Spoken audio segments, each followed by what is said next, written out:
L'info éco avec Capital.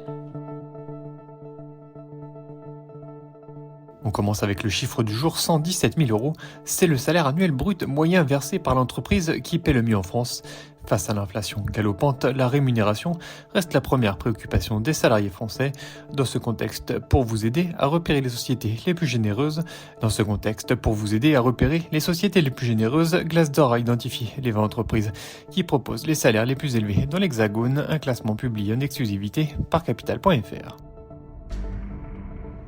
On enchaîne avec la mauvaise nouvelle du jour. Construire une piscine ou un abri de jardin sur votre terrain va désormais vous coûter plus cher. Les députés ont adopté mercredi 9 novembre un amendement au projet de loi de finances rectificatif pour 2022 visant à rehausser certaines valeurs forfaitaires utilisées dans le calcul de la taxe d'aménagement. Ainsi, les travaux tels que la construction d'une piscine, l'installation de panneaux photovoltaïques ou encore d'un bungalow sont notamment concernés par cette nouvelle ponction. Autre nouveauté, ces montants seront désormais actualisés au 1er janvier de chaque année en fonction du dernier indice du coût de la construction. Plus d'infos sur notre site. On poursuit avec l'info insolite du jour. La consommation d'eau deviendra-t-elle en partie gratuite ? C'est l'ambition du député insoumis Gabriel Amar qui fixe à 50 litres d'eau par jour et par personne le minimum vital pour boire, faire la cuisine et assurer une hygiène correcte. Au-delà de ce seuil, l'eau deviendrait payante et la tarification serait fonction de la consommation du ménage. Le député compte également instaurer des points d'eau gratuits dans toutes les communes de France.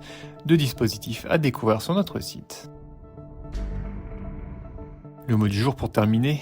Drépanocytose, la Haute Autorité de Santé recommande la généralisation du dépistage systématique de cette maladie héréditaire qui se traduit par une anomalie de l'hémoglobine, responsable du transfert de l'oxygène dans les globules rouges.